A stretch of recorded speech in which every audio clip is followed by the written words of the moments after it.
My name is Lieutenant Faith Mason. I'm 32 years old and I'm an officer in the United States Navy. This was supposed to be the proudest moment of my life. I was standing in my dress whites at Naval Base Charleston, the South Carolina air thick with humidity. As my name was called to receive the Purple Heart, a testament to what I had endured in Yemen, I searched for my family in the third row. And I heard it. Not a cheer, but a vicious whisper from my own sister Chloe, just loud enough for the room to hear. Guess they give those out to anyone who survives now. The snickering that followed wasn't from strangers. It was from my father, my mother, and my brother. They weren't just embarrassed by my survival.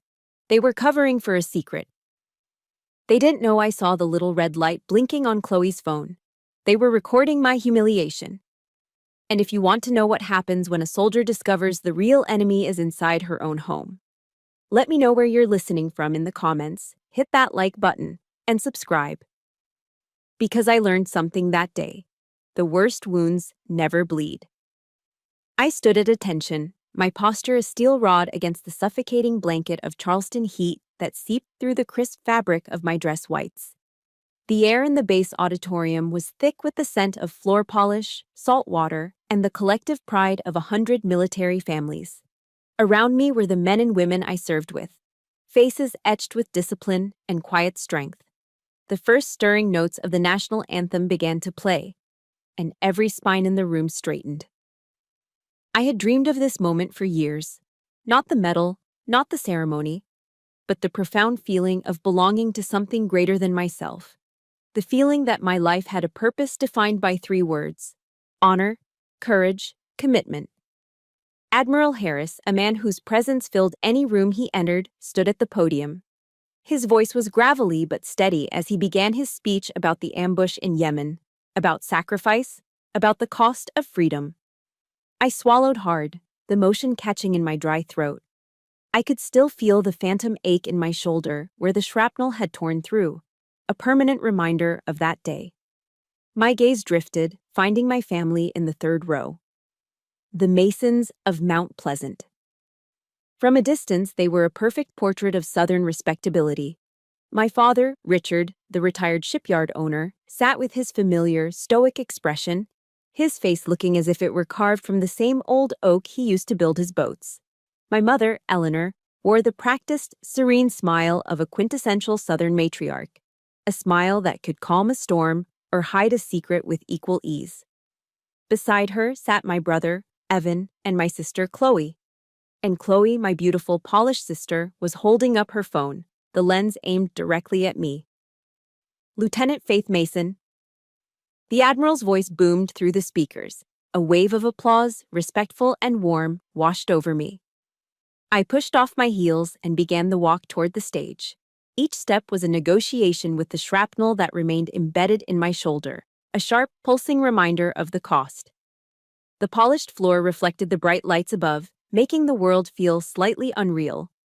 I kept my eyes fixed on the Admiral, on the flag behind him, on anything but the growing unease coiling in my gut. And then I heard it. It wasn't a whisper, lost in the shuffling of the crowd. It was sharp, crystalline, and perfectly timed to slice through the brief lull in the applause. Chloe's voice. Oh God, look at her. I guess they give those out to anyone who survives now. The air around me didn't just chill, it turned to ice. The sound of the applause, the heat, the Admiral's waiting face, it all receded, replaced by a deafening roar in my ears. For a split second, my mind refused to process it. A joke? A poorly timed comment. But then I risked a glance. Chloe had a hand covering her mouth, but it couldn't hide the triumphant, contemptuous glint in her eyes. It was the same look she'd given me my entire life. The look that said, "You don't belong."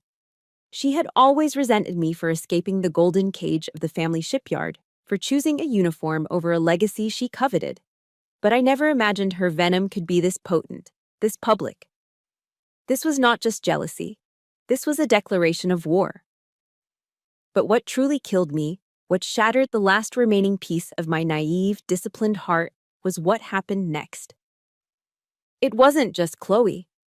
My brother, Evan, the golden child, let out a low, appreciative snicker, It was a small, nasty sound that slid into the silence like a knife. And my mother, Eleanor, she didn't gasp. She didn't glare at Chloe. She just offered a tight, polite little smile. It was the same smile she used when a guest spilled red wine on her antique rug. A minor, messy inconvenience to be managed, not a daughter's soul being publicly crushed. And my father, Richard Mason, he didn't laugh. He didn't even smile. He just sat there, arms crossed over his chest, his jaw set like granite.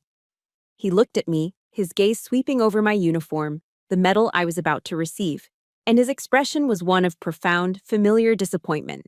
His eyes held no pride, only a cold, hard judgment that said, "Making a scene again, aren't you?" They weren't just silent. They were accomplices. In that single, horrifying moment, they stripped the honor from my uniform, the valor from my sacrifice. They turned my moment of recognition into my trial. And in their eyes, I had already been found guilty. I wasn't a hero. I was an embarrassment. A failure who had the audacity to survive. I reached the stage, my body moving on autopilot, the muscle memory of 1,000 drills taking over where my spirit had failed. Admiral Harris stepped forward, the Purple Heart gleaming in his hand. He was a man who had seen combat, who understood loss. His hands were steady, sure, as he pinned the medal to my chest. But as he did, his eyes, sharp and discerning, flickered for a fraction of a second. He glanced over my shoulder toward the third row, then his gaze snapped back to meet mine. It wasn't a look of simple congratulations. An officer's silence can mean a dozen different things, but this look was unmistakable. It was recognition. He knew. He had heard it.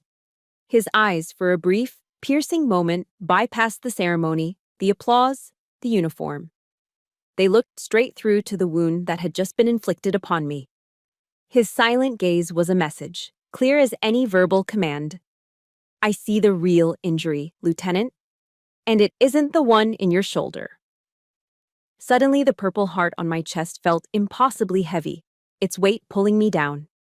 It was no longer a symbol of sacrifice made for my country. It was a marker, a cold metallic testament to a betrayal so deep, so absolute, that I was only just beginning to comprehend its shape. The worst wound, I was learning, was the one that never bled. 3 days after the ceremony, I was granted a short leave. The drive home was a familiar ritual, a journey back in time I wasn't sure I wanted to take. My old pickup truck rumbled across the sweeping expanse of the Ravenel Bridge, the iconic twin diamond towers rising against a hazy blue sky. Below, the Cooper River flowed toward the Atlantic, indifferent. I left the energy of Charleston behind and crossed into the manicured quiet of Mount Pleasant, where the old money and old families resided. My family's house was on Liberty Street. The irony of that name had grown sharper with every year I'd been away. It felt less like a promise and more like a cruel joke. As I pulled into the long driveway, I saw the carved wooden sign still hanging by the entrance. The Masons. A family built on honor. The paint was peeling. I drove past the sprawling shipyard that bordered our property, its cranes silent and skeletal against the horizon. Memories, sharp and unwanted, flooded in. I remembered the smell of sawdust and varnish, the feel of rough wood under my small hands. My father had once walked me through this yard with such pride, teaching me the difference between cypress and pine, explaining the perfect curve of a hull. "The blood of the Masons flows in these boats, Faith," he used to say, his voice thick with conviction. But somewhere along the way, it felt like that blood had stopped flowing for me. It had probably stopped the day I chose the crisp, stark white of a Navy uniform over the legacy he had planned for me. The day I had chosen my own definition of honor. I parked the truck, and the memory hit me with the force of a physical blow. I was 18 again, sitting at the polished mahogany dining table. The late afternoon sun slanted through the tall windows, illuminating the steam rising from a bowl of my mother's shrimp and grits. Creamy, savory, the taste of home. I had practiced my announcement all week, the words feeling bright and full of hope on my tongue. "I got in," I said, my voice barely above a whisper. "I've been accepted to the Naval Academy." Evan, my older brother, let out a short, derisive laugh. Well, at least someone's paying for her college. Chloe just rolled her eyes, already bored. But my father didn't laugh. His fork clattered against his plate. He slammed his hand down on the table, the silverware jumping with the impact. "The Academy?" he roared, his face turning a dark, dangerous shade of red. "No child of mine wears a uniform. This shipyard is the Mason legacy. It's who we are." He pointed a trembling finger at Evan. "Evan stays. He builds the legacy. And you?" He looked at me as if I were a stranger, a traitor. "You're throwing it away to go play soldier. You're an embarrassment to this family." The words landed like punches. I looked to my mother, my silent plea hanging in the air. She just reached over and placed a placating hand on my father's arm. "Now, Richard," she murmured, before turning to me, her eyes pleading. "Faith, don't upset your father. Family comes first." And that was always her mantra. Family comes first. It echoed in my head as I walked through the front door that evening. My mother was waiting for me in the foyer, her arms open for a hug that felt more like a cage. She pulled back, her hands on my shoulders, her expression a careful mask of maternal pride. "I am so proud of that medal, sweetheart," she cooed, handing me a tall, sweating glass of sweet tea. The words were as sugary as the drink, but her eyes were cold, distant. They didn't meet mine. "Your father. Well, you know how he is. The shipyard has been struggling.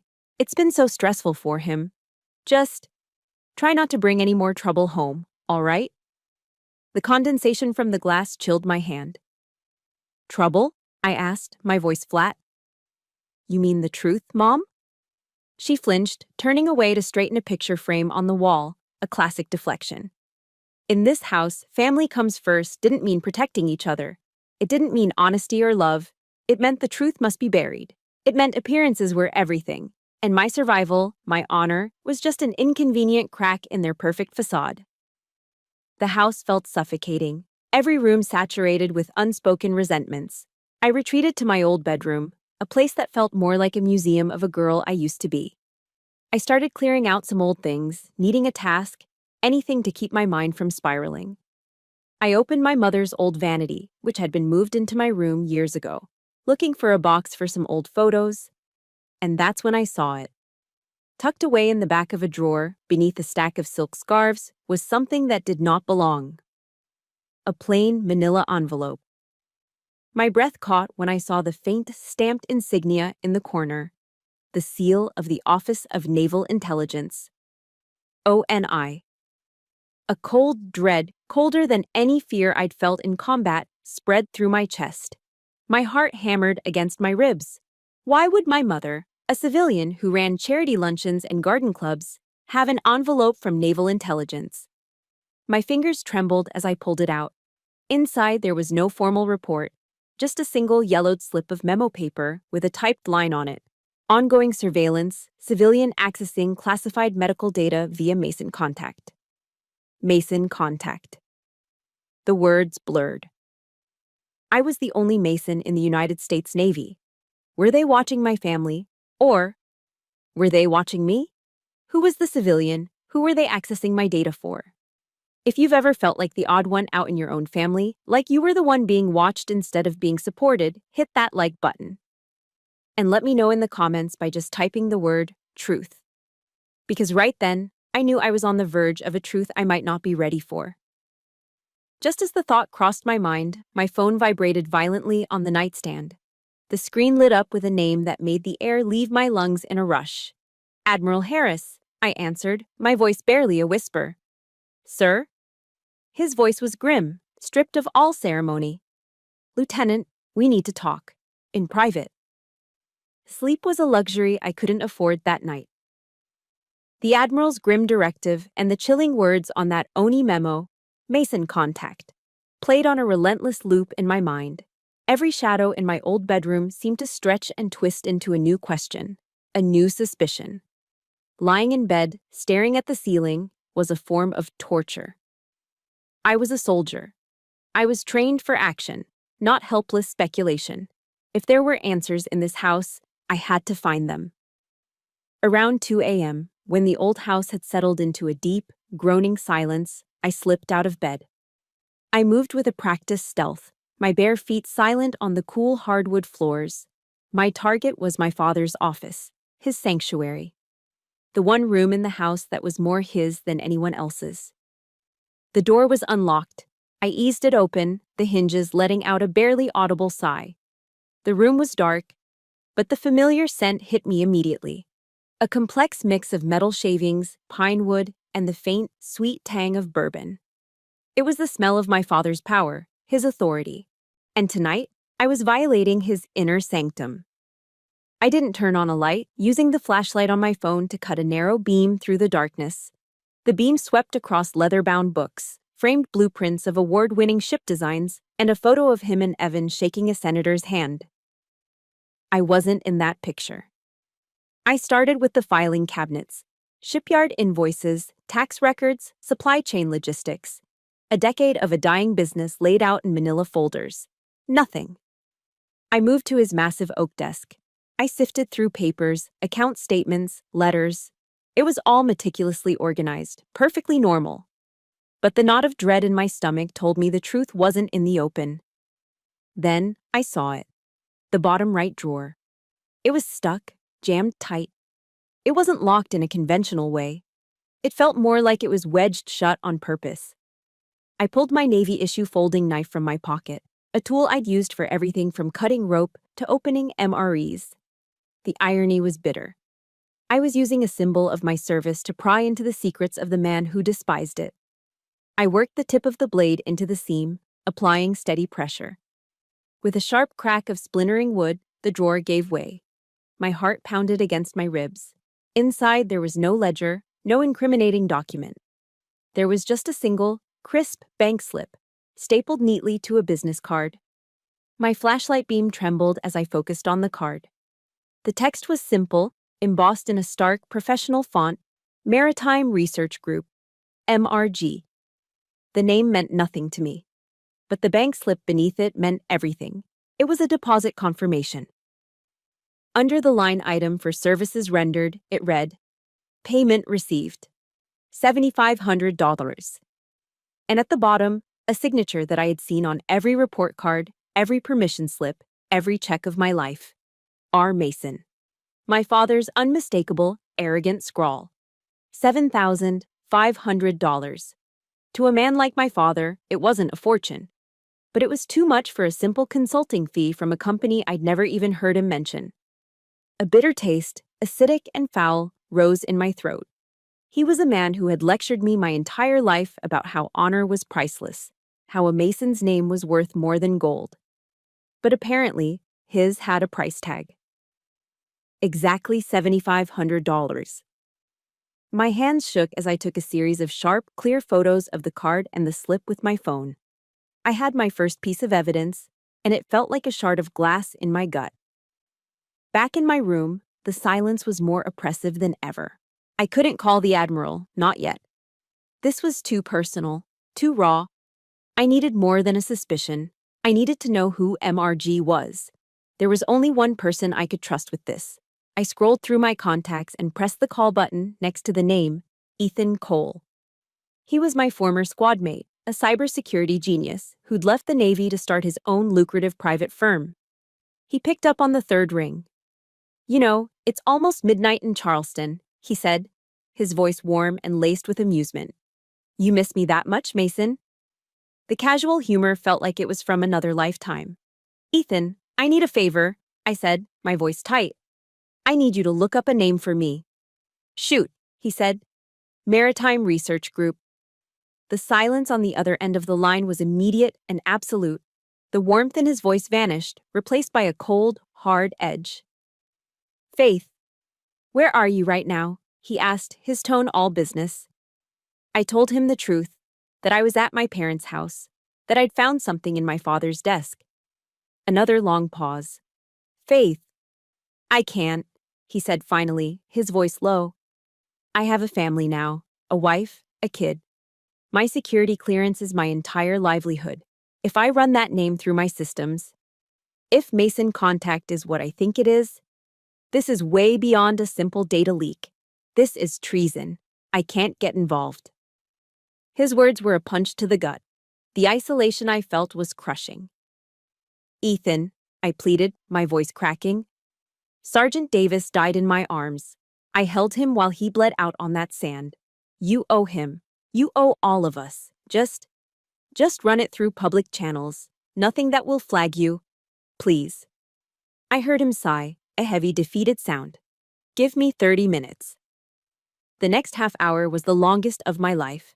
I paced my room like a caged animal, the pieces of a horrifying puzzle starting to click into place in my mind. Then my phone buzzed with a text message, a single line from Ethan. It wasn't a sentence, it was a sledgehammer. Faith MRG is a shell corp. They're under federal investigation, linked to the convoy leak in Yemen. My hands started to shake uncontrollably. I fumbled with the phone, typing back. What do you mean? A second text came through immediately.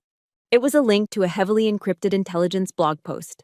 The headline alone made me sick. MRG suspected of selling medical convoy routes to foreign contractors. The phone slipped from my nerveless fingers and clattered to the floor. The medical convoy, my convoy. The route we were on that day. The ambush that had killed Davis and Chen and nearly killed me. It wasn't random. It wasn't bad luck. They sold the information. My family, my father, had taken money to sell the route that led me and my team into a kill box. He had nearly gotten me killed. For $7,500. For 2 days after discovering the bank slip, I existed in a state of cold, quiet rage. The knowledge of my father's betrayal was a living thing inside me, coiling in my stomach. I barely spoke, moving through the house like a ghost, observing them. I watched my father on the phone, his voice a low murmur. I saw my mother flitting around the house, compulsively cleaning, her anxiety a palpable hum in the air. They were watching me too. I could feel their eyes on my back, could sense their hushed conversations stopping the moment I entered a room. We were soldiers in a silent, cold war, and I was waiting for them to make the next move. It came on the third day, via a text message from Chloe. Her avatar was a professionally shot photo of her smiling, perfect white teeth, perfect blonde hair. The message was sickeningly sweet. Family dinner at Hall's tonight to properly celebrate you being home. My treat. XO. Hall's Chop House, the most exclusive, old-school steakhouse in Charleston. It was a place for celebrations, for closing deals, for projecting an image of wealth and success. It was a performance. I knew instantly it was a trap, an interrogation disguised as a celebration. They wanted to gauge what I knew. Since finding that receipt, I'd become a ghost at their feast. My silence a threat they needed to neutralize. Fine. I would walk into their theater of lies. I needed to see their faces, to look into the eyes of the people who had sold me for the price of a used car. I typed back a simple reply. Sounds great. See you at 7. When I arrived, the performance was already in full swing. The hostess greeted my family by name. The low, intimate lighting of halls glowed off the dark wood paneling and crisp white tablecloths. A jazz trio played softly in the corner, the smooth notes of a saxophone weaving through the low hum of conversation and the clinking of wine glasses. The air smelled of money, seared steak, and expensive perfume. My family was seated at a prime table in the center of the dining room, a perfect tableau of the happy, prosperous Masons. My father looked distinguished in a tailored blazer, my mother elegant in a silk blouse. Chloe and Evan were laughing at something on Evan's phone. It was a flawless production, a perfect family harmony, and every note of it was a lie. I slid into the empty chair, and the pleasantries began. My mother fussed over me, asking if I was warm enough.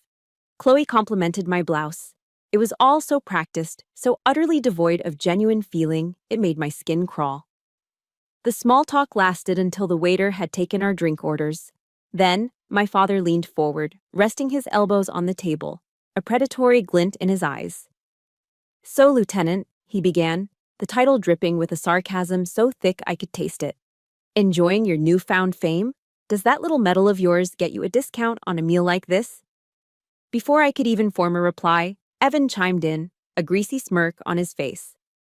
Hey, if you're not using it for anything, can I borrow that thing sometime? Might look good hanging up in the shipyard office. Could help land a few new contracts, you know. They spoke of it as if it were a cheap trinket, a prop, not a symbol of my blood spilled on foreign soil, not a testament to the friends I had lost. My mother just offered a weak, fluttering laugh. Oh, you boys, she chided gently, as if they were teasing me about a new haircut. She was the peacekeeper, the one whose job it was to smooth over the cracks, to pretend the cruelty wasn't happening. My stomach churned with a nauseating mix of rage and disgust. And then, just as I was about to say something, anything, to shatter this grotesque charade, Chloe pulled out her phone and propped it up against the water glass. The little red light was on. She was live streaming. Smile, everyone, she chirped, her voice instantly shifting into her bubbly, social media influencer persona. Hey guys, just having a wonderful family dinner here at Hall's, and I'm with my absolute favorite person, my little sister and honest-to-God American hero, Faith. She panned the camera to me, her smile a blinding, predatory thing. We are all just so incredibly proud of her service to our country. It means everything to us. I watched, frozen, as her manicured thumbs flew across the screen, typing out the captions. I could see the hashtags appearing in the comment feed. Proud military family. Honor. Military strong. Support our troops. The hypocrisy was so profound, so audacious, it almost took my breath away. It was a physical sensation, like acid rising in my throat. She was a vulture, picking over the bones of my sacrifice for scraps of public validation. She was using my pain, my trauma, my service, as a currency to buy likes and followers. The same woman who had mocked my survival in a room full of soldiers was now branding herself as the proudest sister in America. I wanted to scream. I wanted to grab that phone and smash it against the wall. I wanted to flip the table and expose them for the frauds they were. But I didn't. Years of naval discipline, of learning to control my emotions under fire, took over. I held my expression in a mask of cold neutrality. I was an officer. I would not lose my composure. Not here, not on her terms. Just then, I felt a vibration in my pocket. My own phone. I discreetly pulled it out under the table. It was a text from a number I recognized instantly.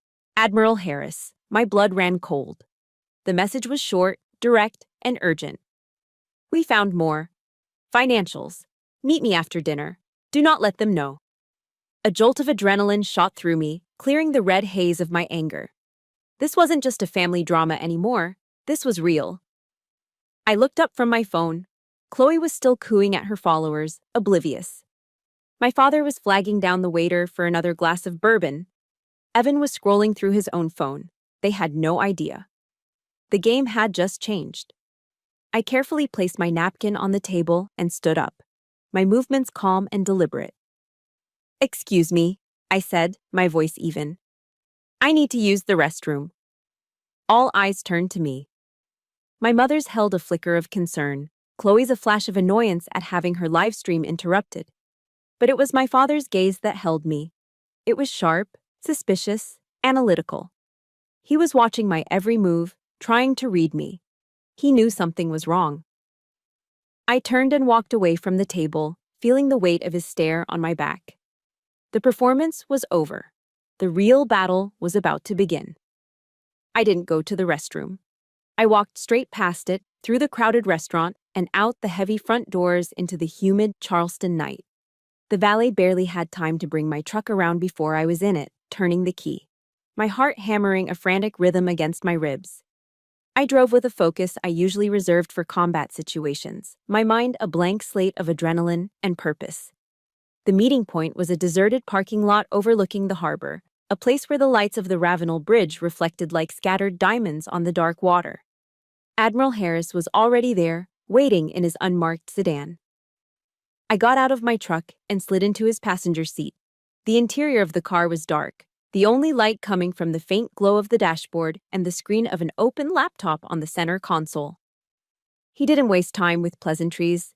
He simply pushed a thin file folder across the console toward me. My name was neatly typed on the tab. Bank records, he said, his voice a low gravel. We got a warrant this afternoon. I opened the folder. Inside were pages of financial statements, columns of numbers that swam before my eyes. Harris pointed a thick finger at a highlighted name on the top page. The account is in your brother's name, Evan Mason. My blood ran cold. He tapped the page. Regular recurring payments from the Maritime Research Group, $50,000 over the last 6 months. I stared at the numbers, my mind struggling to connect the dots. Evan, I whispered, the name tasting like ash in my mouth. My brother, the golden child, the heir to the shipyard. He was charming and lazy and greedy, but I never thought he was capable of this. But he's not smart enough to pull this off. He doesn't know anything about military logistics. Exactly, Harris cut in, his voice grim. He wasn't the brains. He was just the courier. He closed the bank file and turned the laptop to face me.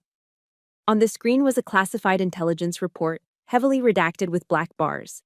But one section was left clear. Harris pointed to the final 2 lines of a summary paragraph. They read, Intel provided by E. Mason, verified by R. Mason, E. Mason, R. Mason. My brother was the source, my father was the verifier. The air in the car suddenly felt thin, unbreathable. As a naval officer, I understood the chain of command, the protocols for intelligence. Verification was everything. It was the stamp of legitimacy that turned raw data into actionable intel. My father, with his decades of experience, his reputation as a master shipbuilder, his network of contacts in the maritime industry. He had used his credibility to validate the information my brother had somehow stolen. Stolen from where? From my emails? From my phone calls?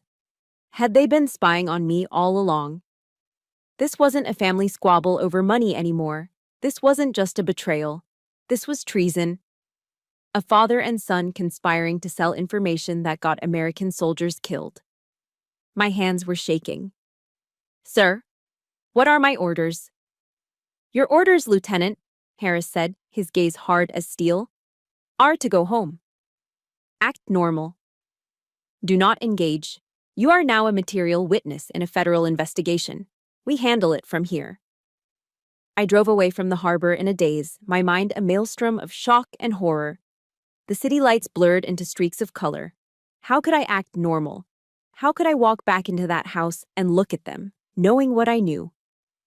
Halfway home, my phone rang. A blocked, unknown number.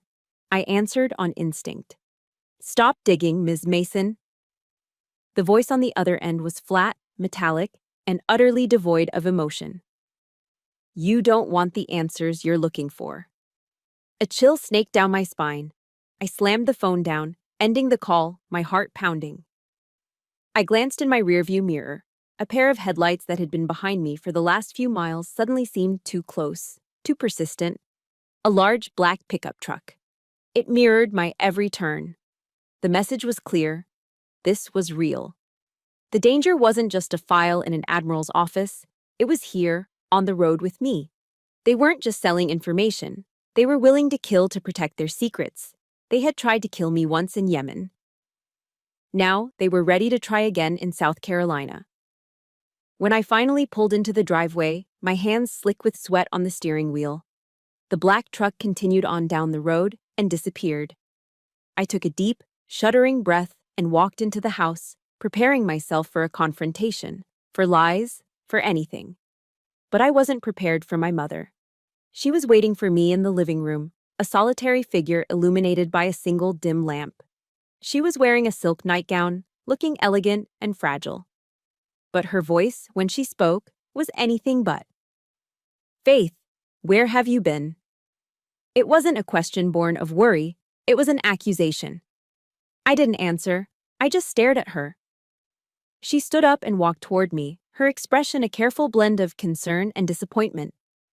You are tearing this family apart, she said, her voice a low, venomous whisper.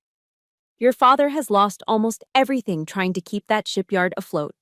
And you come home, not to help, but to bring this storm with you. She paused, tilting her head, her eyes searching mine for weakness. "Are you sure you're all right, honey? Is it the PTSD? The doctor said you might have episodes, that you might become paranoid." The word hung in the air between us, a poison dart. Paranoid.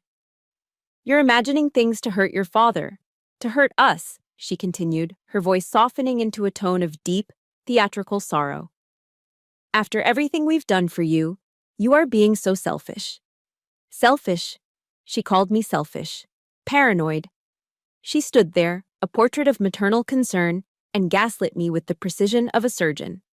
She was twisting my trauma, my sacrifice, into a weapon to discredit me, to protect them. In that moment, the last shred of hope I had, that maybe she was just a silent victim, a woman trapped, disintegrated. She wasn't a victim. She was an accomplice. She wasn't my mother. She was the warden of this prison. And I realized my fight wasn't just for justice. It was for my own sanity. My mother's words were meant to break me. They were designed to make me question my own mind, to fold me back into the family's suffocating silence. But something inside me, something forged in the deserts of Yemen and hardened by years of their casual cruelty, refused to break. It ignited. The word paranoid echoed in my head. But instead of planting doubt, it fueled a white-hot rage. I went to my room and looked at my reflection in the mirror. I saw the exhaustion in my eyes, the tension in my jaw, and the faint, silvery line of a scar just above my temple from a piece of flying shrapnel. I wasn't paranoid. I was a witness. The anonymous call, the black truck that had tailed me, that wasn't imagination. That was fear. Their fear. They were afraid of what I would find. As I stood there, my eyes fell on a book left on my shelf from a visit years ago. A gift from a friend. Brené Brown's Daring Greatly. One line I had underlined came back to me with sudden, stunning clarity. Courage starts with showing up and letting ourselves be seen. I would not be silenced. I would not be made invisible. There was one place left I hadn't searched. The one place my father considered more sacred than his own home. The shipyard. Admiral Harris's order to act normal was a strategic impossibility. Waiting for the federal machine to grind forward felt like waiting for permission to drown. That same night, cloaked in darkness, I drove my truck back to the shipyard. I parked a quarter-mile away and approached on foot, moving through the shadows like I'd been trained to do. The salt marsh air was cool and damp, carrying the familiar sense of low tide and creosote. I bypassed the main gate, scaling a section of chain-link fence in the back, landing silently on the gravel inside. The yard was a ghost town of sleeping machinery and half-finished hulls, their skeletal ribs stark against a moonless sky. I had one target, my father's main office, the nerve center of his fallen empire. This time, I wasn't looking for paper. In today's world, the real secrets weren't in ledgers, they were on drives. I swept the office with my phone's flashlight, my senses on high alert. The main computer tower was clean, wiped of anything useful, I was sure. But my father was old school. He believed in physical backups. My eyes scanned the room, settling on a heavy, old-fashioned steel safe tucked away under his massive desk, coated in a fine layer of sawdust. It wasn't a high-tech model, just a simple combination lock he'd probably had for 30 years. I knew the combination. It was my mother's birthday. The painful irony was not lost on me. With a heavy clunk, the door swung open. Inside, amongst dusty metals from the Chamber of Commerce and a bottle of expensive scotch, was a small black external hard drive. A simple white label was stuck to the top, with 3 letters and 4 numbers written in my father's sharp handwriting, MRG Reports, 2022. My heart felt like it was going to beat its way out of my chest. This was it. I didn't dare plug it into his computer. I took it, along with a company laptop from a side office, and retreated to the cavernous, echoing silence of a fabrication shed. I sat on an overturned bucket, the laptop balanced on my knees, and plugged in the drive. The screen flickered to life. A single folder appeared. I clicked it open. It was a flood. Hundreds of emails, spreadsheets, and encrypted communications. I saw the threads immediately. Correspondence between an anonymous email address I knew had to be Evan, the tone was too arrogant, the grammar too sloppy, and someone identified only as MRG consultant. They were discussing shipping lanes, cargo manifests, security patrol schedules. It was all there. A detailed chronicle of their treason. My finger scrolled relentlessly down the list of emails, schedules, invoices, status updates, and then I saw a subject line that made the blood freeze in my veins. It was an email from Evan to my father. It read, "Keep this from Faith. Schedule updated." I clicked it open. My eyes scanned the contents. A revised timeline for a series of medical convoys moving through a volatile province in Yemen. The date on the email was 3 days before the ambush. They knew. They knew my exact schedule. This wasn't a case of them selling random information that I just happened to get caught up in. They had sold the specific, detailed route of my convoy, knowing full well I would be on it. They had actively and deliberately hidden it from me. They had offered me up as collateral damage, a pawn to be sacrificed. My vision blurred. A wave of nausea washed over me. I forced myself to keep digging, my actions now purely mechanical. There was one more file in the folder, a password-protected PDF. The password hint was Legacy. I typed in Evan and the file opened. The title at the top of the page read, Yemen Convoy. After Action Report. It was an internal assessment from MRG, detailing the outcome of the attack. It listed the assets destroyed, 2 armored vehicles, 1 transport truck, medical supplies, and then the casualty list. My breath hitched in my throat. I saw the name of Sergeant Davis. I saw Corporal Chen's name right below it. And then, at the bottom of the page, under the heading, Confirmed Casualties, and a subsection titled Wounded in Action, was my own name, Blutine Faith Mason.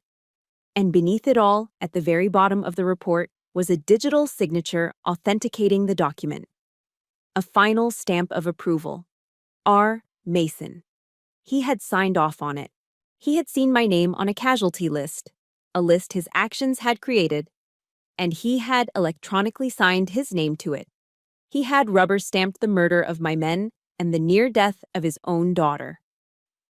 A sound escaped my throat, a raw, ragged sob that was swallowed by the immense, empty space of the shed.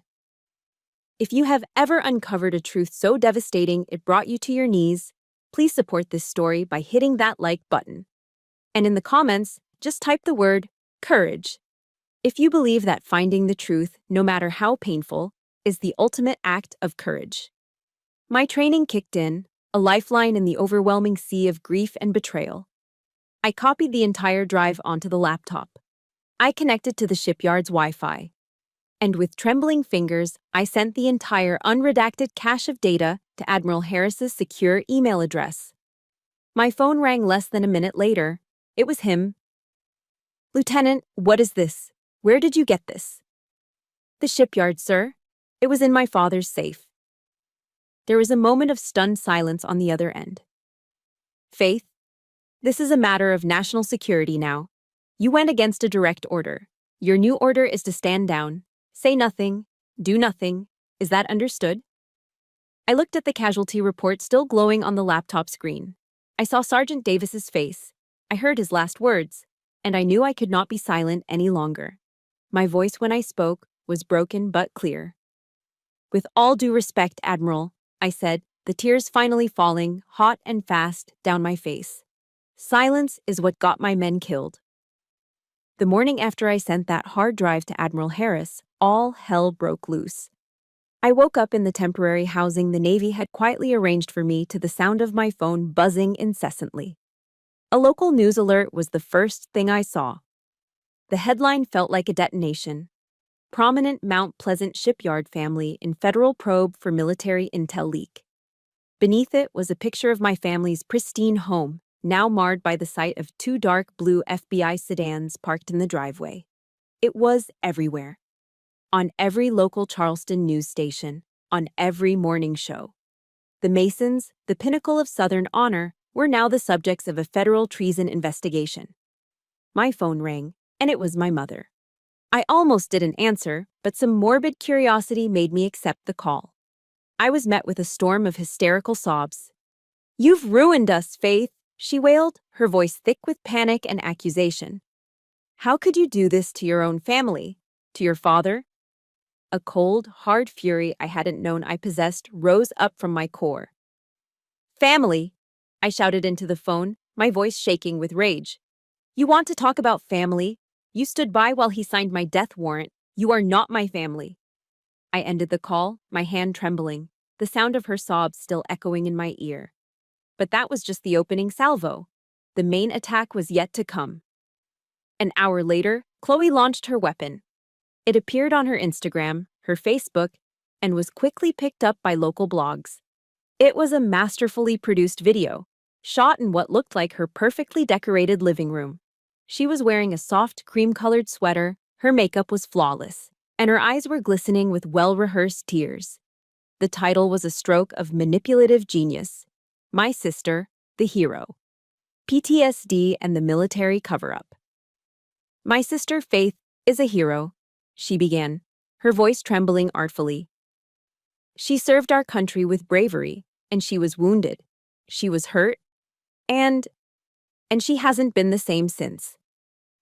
She paused, dabbing at a tear that never fell. "She's been suffering from severe PTSD. She's unstable. And I believe she is being manipulated by certain people in the military to create this horrible story about our family." The video then cut to clips from the award ceremony. She had edited the footage to make me look disoriented and confused. She used a shot of me flinching when the applause got loud, framing it as a symptom of my instability. She implied that this entire treason investigation was a delusion, a paranoid fantasy I'd concocted to hurt the family that only ever wanted to help me. She twisted my trauma into a weapon and my service into a sign of insanity. In the space of 3 minutes, Chloe had transformed me from a victim and a whistleblower into a dangerous, mentally ill villain. She had assassinated my character with brutal efficiency. The video went viral in our community. The narrative was just too compelling. The tragic story of a wounded veteran lashing out at her loving, supportive family. The comments were a tidal wave of sympathy for them. The hashtag started trending in the Low Country. Save Faith from herself. It was brilliant, it was vicious, and it was working. It wasn't just an attack on me personally, it was a direct assault on my career and my credibility as an officer. A naval lieutenant with paranoid delusions? I was finished. My word meant nothing. The official call came that afternoon. It was Admiral Harris. His voice was strained, heavy. "Lieutenant, I've seen the video. The brass is getting nervous. The optics are challenging." He sighed. "I'm placing you on temporary administrative leave. It's an official order. It's to protect you and to protect the integrity of the investigation from these accusations." The line went dead, and I sat there in the sterile silence of the apartment, the words echoing in my ears. Administrative leave. It was a suspension. I was being sidelined, benched, isolated. My own family, the people who had tried to get me killed, had successfully gagged me. They had won. I looked at my dress uniform hanging on the closet door, and for the first time in my life, I felt truly and utterly defeated. I spent the next few days in a fog of despair. I felt like a ghost, stripped of my rank, my purpose, my voice. The world I had dedicated my life to had turned its back on me, all because the lies of my family were more palatable than the ugly truth. I felt like I had lost everything. Then, one afternoon, there was a knock at the door. I opened it to find a delivery driver holding a small brown paper package. I took it inside, my hands moving slowly, numbly. There was no return address. I tore it open. Inside, nestled in tissue paper, was a handwritten letter on simple, elegant stationery. I unfolded it. The handwriting was neat, feminine, and slightly shaky. "Dear Lieutenant Mason," it began. "My name is Sarah Davis. I am Sergeant Michael Davis's mother." My heart stopped. I had to sit down, the letter trembling in my hands. My husband and I have been following the news from Charleston, the letter continued. We've seen the videos and the terrible things they are saying about you. I need you to know that we do not believe a single word of it. We know you. We know you were with our Michael in his final moments. We know you fought to bring our boy home. You never gave up on him then, and we know you are not giving up on the truth now. A tear I didn't know I had in me splashed onto the page, smudging the ink. Thank you for not letting our son's sacrifice be forgotten. Thank you for speaking the truth, no matter the cost. You are our family now. I clutched the letter to my chest, the paper crinkling in my fist. A ragged sob broke from my throat, then another. It wasn't a sob of despair, but of profound, aching relief. This piece of paper held more honor, more love, more truth than my family had shown me in a lifetime. This was my real medal. This was the family I'd been fighting for. This was the reason I couldn't give up.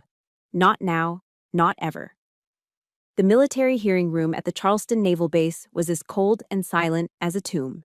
The air was still, heavy with anticipation. Sunlight struggled through the tall, narrow windows, cutting sharp rectangles onto the polished floor. I sat alone at the witness table, a solitary figure in my dress whites. The uniform felt different today. It wasn't just a symbol of my service, it was my armor. Across the room, at the respondents' table, sat my family. My father, Richard, projected an aura of indignant arrogance, his jaw set, his eyes scanning the room as if he were the one wronged. Chloe sat beside him, whispering intensely into their lawyer's ear, her face a mask of calculated concern. My mother, Eleanor, simply stared down at her own hands, twisting her wedding ring, refusing to look at anyone. And Evan?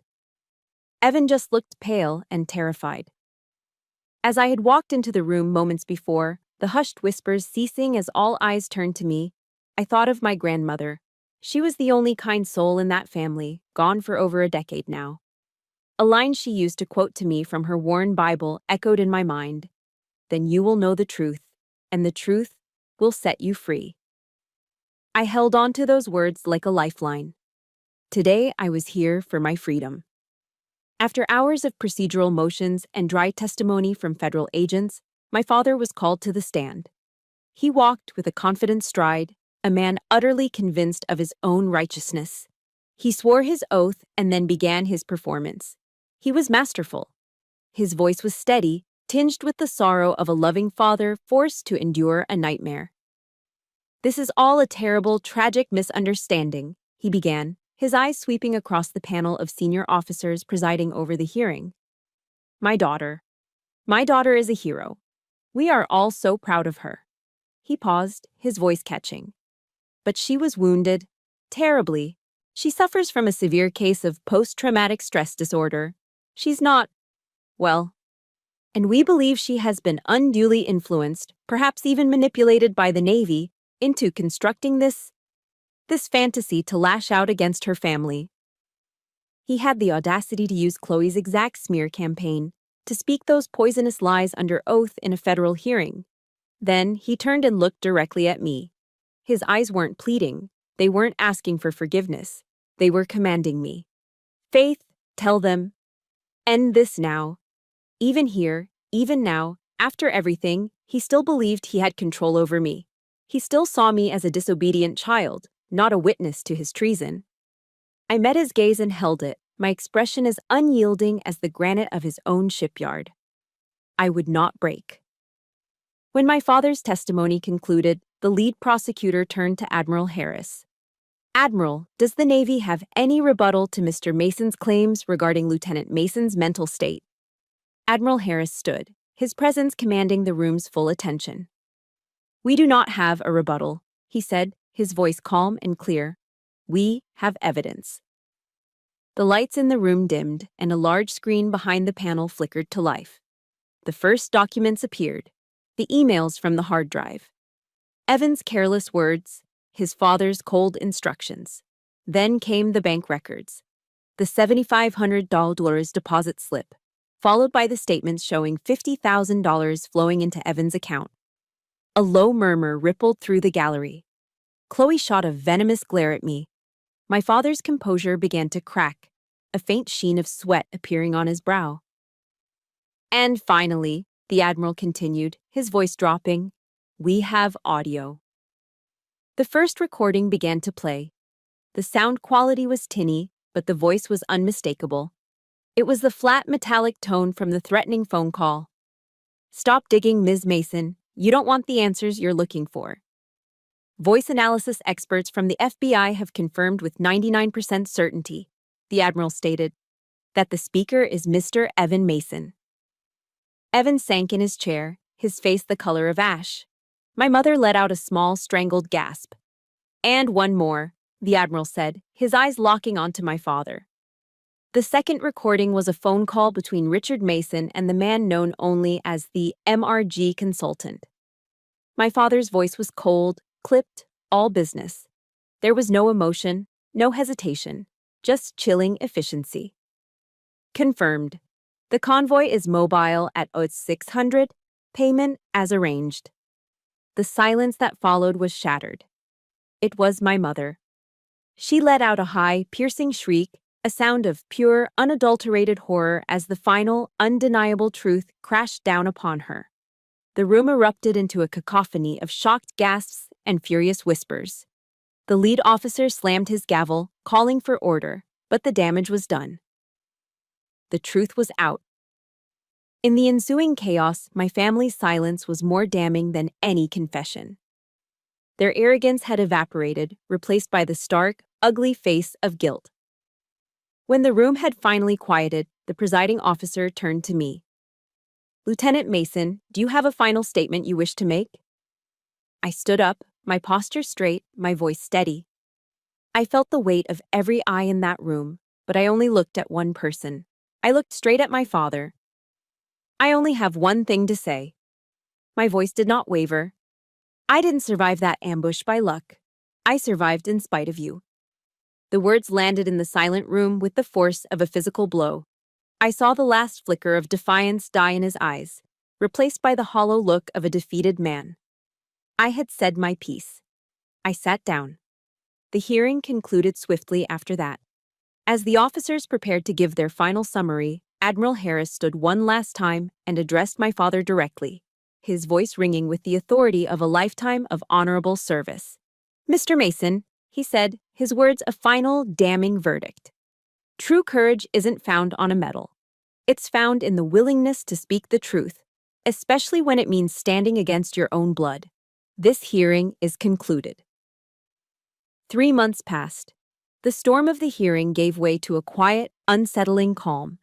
The aftershocks rolled in not with a bang, but with the cold, impartial voice of a news anchor on the television. I sat in my sterile, temporary apartment, watching the local evening news. A photo of my father and Evan, stern and unrepentant in dark suits, flashed on the screen. The anchor read the verdict with practiced solemnity. Richard and Evan Mason, sentenced to 20 years in federal prison for treason and conspiracy. Chloe Mason, 5 years for obstruction of justice and witness tampering. Eleanor Mason, 2 years probation for misprision of a felony. Justice. It was served. The words should have brought a sense of victory, of vindication. But as I sat there in the silence, there was no triumphant surge. There was only a profound and hollow emptiness. I had won. But in doing so, I had systematically dismantled the entire architecture of my life. My family was gone, imprisoned, disgraced, or estranged. My career, the very bedrock of my identity, was in limbo, floating in a sea of administrative leave and political complexities. I had won the war, but I was standing alone on the battlefield, surrounded by the wreckage of what used to be my life. I had lost everything. A few days later, there was a knock on my door. I wasn't expecting anyone. I opened it to find Admiral Harris standing there, not in his starched uniform, but in a simple polo shirt and jeans. He was holding 2 steaming cups of coffee from a local shop. The gesture was so simple, so unexpectedly kind, it caught me off guard. Just thought you could use a decent cup of coffee, he said, his smile small but genuine. Figured you were tired of the government issue stuff. I stepped aside and let him in. We sat at my small dining table, the silence comfortable between us. We didn't talk about the hearing or the sentencing. We just sat, sipping the hot, dark coffee, watching the afternoon light slant through the window. Finally, he set his cup down and looked at me, his expression serious. "Your career, Faith," he began, choosing his words carefully, "is complicated. By exposing this, you've embarrassed some very powerful people. You've revealed a vulnerability they didn't want to admit existed." He paused, and I braced myself for the bad news I knew was coming. But what he said next wasn't what I expected. "But you also reminded every one of us what our core values, honor, courage, commitment, actually look like in practice. They aren't just words we print on posters." He leaned forward slightly, his gaze unwavering. "Whatever happens next, whatever the board decides, I want you to know that I am proud to have served with you, Lieutenant." The words hit me with the force of a tidal wave. Proud. It was the one word I had spent my entire life trying to earn from my own father and had never received. Hearing it now, from this man who embodied the very honor my father had only pretended to have, was everything. A dam I didn't even know I had built inside me broke. And for the first time in months, I cried. Not tears of rage or grief, but of a quiet, overwhelming gratitude. He wasn't my admiral in that moment. He was the father I never had. The following weekend, there was another knock on the door. This time, when I opened it, I was truly shocked. Standing in the hallway was my niece, Hannah, Chloe's 16-year-old daughter. She looked small and scared, her eyes wide, but there was a stubborn set to her jaw that reminded me a little of myself at that age. "Aunt Faith?" she asked, her voice barely a whisper. She clutched a small backpack to her chest. "Hannah, what are you doing here? Does your grandmother know you're here?" She shook her head, her gaze fixed on the floor. "No. I brought you something." She reached into her backpack and pulled out a small silver USB flash drive, holding it out to me in her trembling hand. It's everything, all the raw footage, from before my mom edited it all together." I stared at the small piece of metal and plastic, stunned into silence. I took it from her. "Hannah." "Why?" That's when she finally looked up at me, and her eyes were swimming with tears. "Because she lied," Hannah said, her voice cracking with a pain that was far too old for a 16-year-old. "My mom lied. And Grandma and Grandpa, they lied too. I watched it all. I listened to them. And it was all lies." She took a shuddering breath. "I already sent a copy of this to the FBI, so they would know. So everyone would know you don't have PTSD, that you weren't making things up." She wiped furiously at her tears. "I don't want to be like them. I don't want to be a part of the lies." I looked at this girl, my niece, who had risked the wrath of what was left of her family to do the right thing. She had chosen truth over loyalty to a lie. The Mason name wasn't a curse after all. There was still hope. I pulled her into a hug, holding her tight as she sobbed against my shoulder. I felt a profound shift inside me, a sense of clarity I hadn't felt in years. The emptiness began to recede, replaced by something new. Purpose. "You're not destroying this family, Hannah," I whispered into her hair, my voice thick with emotion. "You just started rebuilding it." In that moment, holding my niece, I knew what I had to do. My war wasn't over. It had just changed. I was no longer fighting against something. Now I had something to fight for. 5 years later. I stand on the balcony of a new building, a modern structure of glass and steel built on an old foundation of concrete and betrayal. I look out over the Charleston harbor, the salty air carrying the familiar sounds of seabirds and distant ship horns. A gentle breeze rustles the flag flying proudly from the pole in the central courtyard. Not just the stars and stripes, but a second flag bearing a new crest. Below, a gleaming bronze sign reads, "The Mason Academy for Ethical Service." After Hannah's evidence completely exonerated me, the Navy offered me my career back. But something inside me had changed. My fight was no longer in the deserts of foreign lands. It was here. I took an honorable discharge. Using the compensation I received and the unexpected notoriety my story had brought, I did the one thing no one expected. When the U.S. Marshals seized all Mason assets, I waited. And at the government auction, I bought the old shipyard. I bought the very ground where my family's honor had died. And I decided to plant something new in its place. Where my father and brother had built a legacy of greed, I would build one of integrity. The place that was once the source of lies is now a non-profit institution, a place that teaches future leaders in military, government, and business that honor isn't a word you inherit.